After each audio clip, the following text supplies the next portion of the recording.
Bom dia, vamos agora para o terceiro vídeo da sequência aí do assunto guias anteriores e vamos ver se a gente conclui, né, agora essa ideia toda. A gente vai falar então agora sobre alavancas do sistema estomatognático, relacionar com algumas coisas de função, obviamente, né? Algumas coisas em relação à articulação, em relação a alguns músculos elevadores da mandíbula. E vamos fechar com um conceito bem interessante chamado proteção mútua ou oclusão mutuamente protegida. Então, oclusão de proteção mútua ou oclusão mutuamente protegida. Então, já vou começar aqui com a projeção e vamos anotar as dúvidas, tirar com a equipe, tudo que eu já falei nos outros vídeos vale para isso também, tá bem? Então, vamos lá.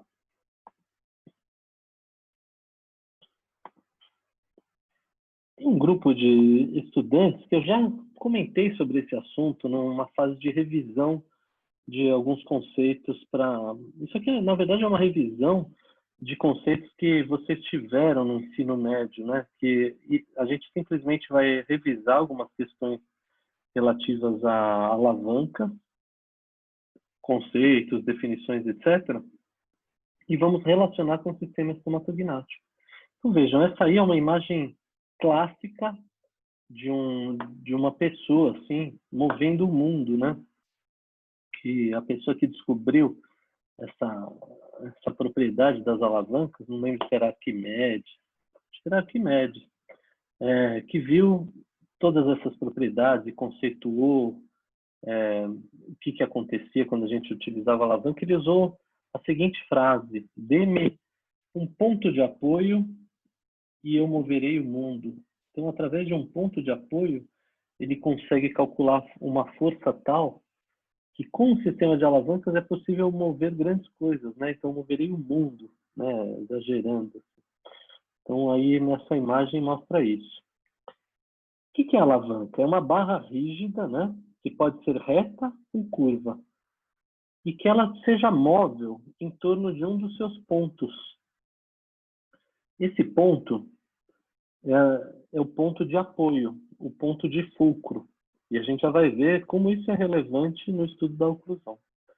E a força potente ou potência é toda a força capaz de produzir ou de acelerar movimento, produz o trabalho motor. Enquanto que a força resistente ou resistência é toda a força capaz de se opor ao movimento, produz o trabalho resistente. Então, em qualquer alavanca a gente vai ter essas três propriedades, né? Esses três elementos que vão compor uma alavanca. Então, a gente agora vai ver alguns exemplos e vamos ver como isso pode ser aplicado no sistema estomatognático. Então, veja aí uma imagem assim, de um índio, né? Ou de um homem primitivo, tipo homem das cavernas, assim, fazendo um trabalho com uma alavanca. Então, o que ele está... Quando a gente vê essa imagem aí, o que ele está fazendo? Ele está tentando mover aquela pedra grandona através de um apoio que ele vai obter numa pedra pequenininha. E quando ele exerce uma força nessa madeira aí que ele está utilizando, ele pode conseguir mover um grande peso dependendo desse apoio, dependendo de como estão posicionados esses elementos. Então, aí nós temos os três elementos. A força dele vai ser a força potente, a pedra vai ser a força resistente. Eu alargo. Vai ser a força resistente e a pedra vai ser o ponto de fulcro ou de apoio. Então, nós vamos ter esses três elementos aí. E a gente vai ver que, dependendo da distância entre o ponto de apoio e a força potente, essa relação que se dá da distância de cada um desses elementos vai potencializar um efeito aí dessa alavanca, né? Então, por exemplo, quando a gente usa a potência, né, a força potente distante do ponto fixo, o que a gente faz? A gente facilita uma aplicação de força. A gente consegue potencializar a força, né? E quando a gente usa a potência próximo do ponto fixo, a gente potencializa a velocidade. É aquela história da velocidade angular. Se eu quero fazer uma coisa mexer rápido, e grande distância, eu perto do ponto de apoio, eu faço com que eu potencialize essa velocidade. Isso dá para a gente exemplificar, por exemplo, na bicicleta. Se eu uso uma bicicleta com marcha e quero subir uma ladeira, o que eu faço? Eu faço de um jeito que eu vou pedalar mais, né? Ter uma quantidade de pedaladas maior, mas eu vou conseguir vencer uma resistência que é a ladeira. Então, eu potencializo a força, né? Com isso, eu estou usando talvez uma catraca maior, né? Que eu tenha que fazer uma pedalada maior, mas eu potencializo a força, né? Eu consigo utilizar uma força menor para exercer um trabalho. Enquanto que se eu estou apostando corrida, eu quero uma catraca pequenininha que eu vou fazer um giro que ele gire rapidamente, que ele gire rapidamente e eu consiga transformar aquele giro num giro da minha roda da bicicleta e com isso eu potencializo a velocidade. Então, o giro de uma catraca pequenininha no centro de uma roda grandona, eu faço aquela roda grandona girar, fazer toda a circunferência dela com uma pequena pedalada. Então, eu potencializo a velocidade. Com isso, eu tenho a potência próxima do ponto fixo, né? E aí, alguns exemplos, né? A gente vai ter, por exemplo, nesse caso aí do martelo, né? Arrancando um prego, e a gente vai ter o prego, que é o ponto de resistência, nós vamos ter o ponto de apoio, que é onde o martelo encosta assim na madeira, e a força potente no cabo do martelo, vamos dizer assim. Então, nós temos os três elementos. O fulcro vai ser onde ele se apoia, o fulcro vai estar entre os outros dois elementos, né? O fulcro vai estar entre a potência, que é onde eu mexo na alavanca, e vai estar entre a resistência, que é o prego. A segunda imagem aí, nós temos uma guilhotina para papéis, né? Nós vamos ter o papel, que é a resistência, o ponto de fulcro vai ser a articulação da guilhotina, e o ponto de potência vai ser onde eu seguro a manivela, aí, a manopla aí, que eu seguro para fazer a guilhotina fechar. Então, o que eu vou ter no meio? Sempre que eu tenho três elementos, um vai ficar no meio. No meio aí, eu vou ter o elemento da resistência, que seria o papel. E de um lado eu vou ter a articulação, do outro lado a força potente. E por último, aí embaixo, nós temos aquele pegador de salada, né? Não sei o nome bem disso, mas a gente vai exercer essa força no meio aí dessa estrutura. Nós vamos ter a resistência, que é o tomate, o palmito, lá que vai ser lá na ponta do lado esquerdo, e o fulcro vai estar lá atrás. Então, eu vou ter no meio dos três elementos, eu vou ter o ponto de aplicação de potência, e eu tenho os três elementos também. Também é um sistema de alavanca. E a gente classifica os tipos de alavanca de acordo com o que vai no meio desses três elementos. Classe 1 é interfixa, é quando o ponto fixo está no meio.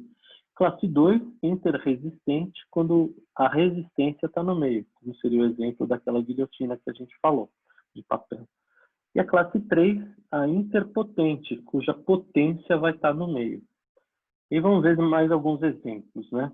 Então, classe 1 interfixa. Por exemplo, um alicate desses que a gente usa aí para ortodontia, talvez.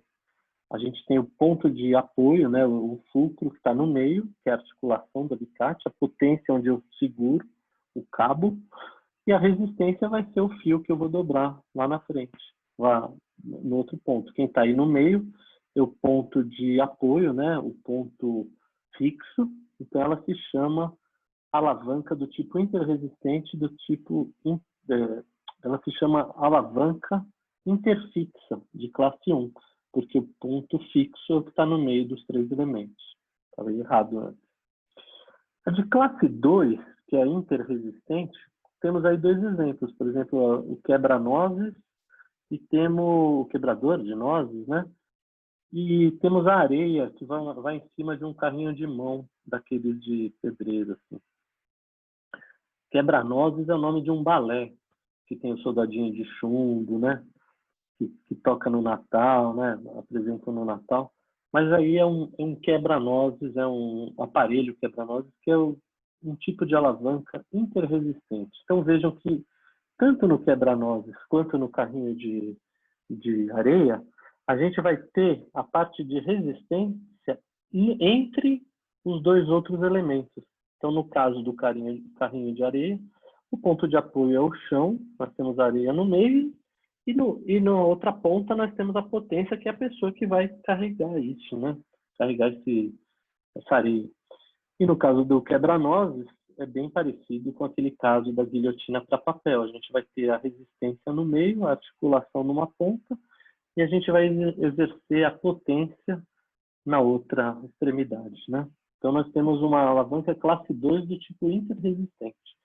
E aqui um outro exemplo, uma pinça, né?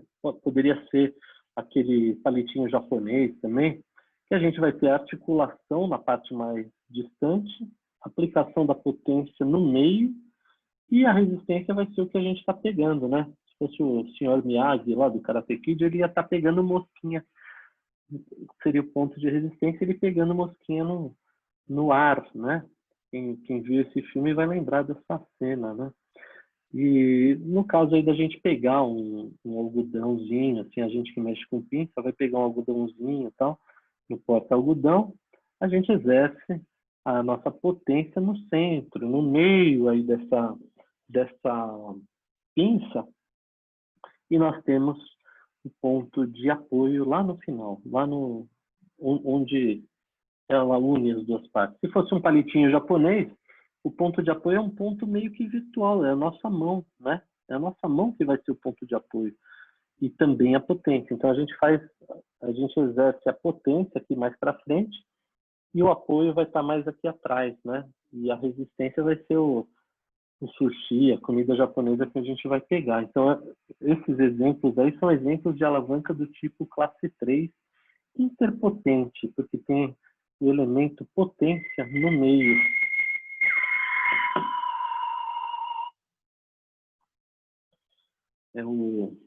O meu toque do alarme é um toque do Star Trek. Enfim, então esse tipo de alavanca é uma alavanca do tipo interpotente. E aí a gente pergunta, e no sistema estomatognático, quem que exerce cada um desses papéis, né? Quem vai ser o ponto de apoio?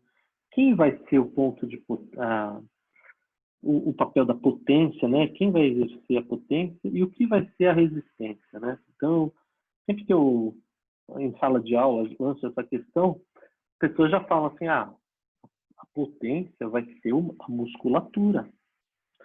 O ponto de apoio vai ser a articulação, no caso aí, a articulação temporomandibular, que é tipo a dobradiça que a gente está utilizando, né?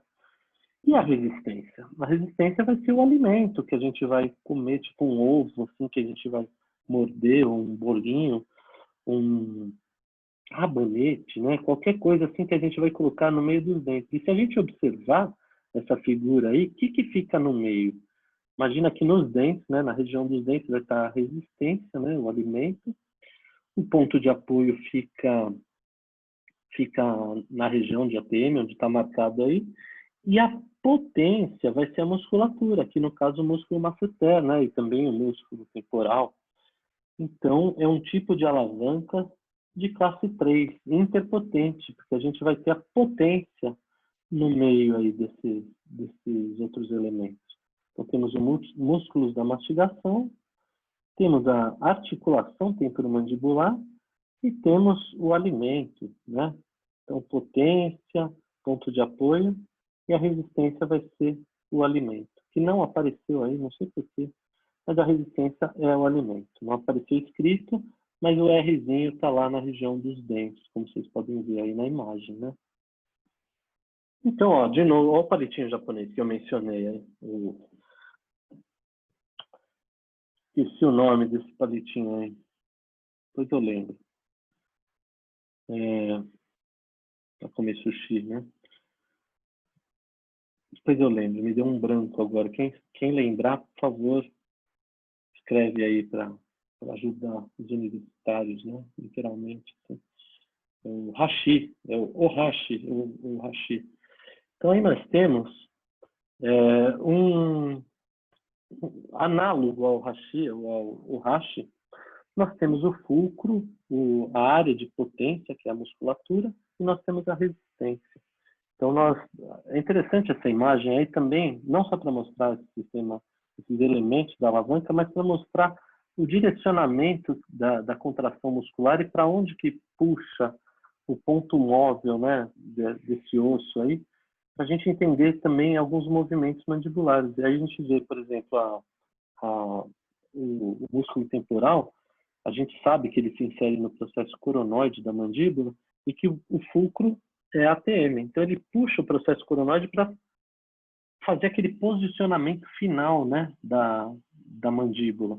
Enquanto que o masseter, ele tem as fibras inclinadas para anterior, como a gente está vendo aí nesse esquema. Então, quando ele contrai, ele aproxima dente contra dente, assim, no sentido de esmagar o alimento aí mesmo que tá aí no meio, né? E assim, dessa mesma forma, funciona o pterigoide medial também, né? Mas é interessante porque a gente consegue visualizar qual desses dois músculos está mais próximo do fulcro, né, para exercer essa potência, ou seja, qual que vai potencializar, vai fazer favorecer a aplicação de força e qual que vai favorecer a aplicação de uma velocidade. Já comecem a pensar nisso, que a gente vai tocar nesse assunto mais para frente, né? A gente falou que mais próximo do fulcro, a gente favorece a velocidade. E mais distante do fulcro, a gente favorece a força, né? E aí, a gente está vendo um exemplo. Isso aí foi uma filmagem que eu fiz um dia que eu estava na piscina do clube e estavam recolhendo as raias, né, da natação. E olha que estrutura interessante. É análogo ao que eu falei da bicicleta. Eles estão usando uma roda grande para recolher um negócio que está lá no centrinho da roda. Ou seja, eles estão usando um sistema de alavanca que eles estão exercendo a força deles longe do fulcro para puxar essas raias aí que estão junto com a água, tem a resistência da água, assim.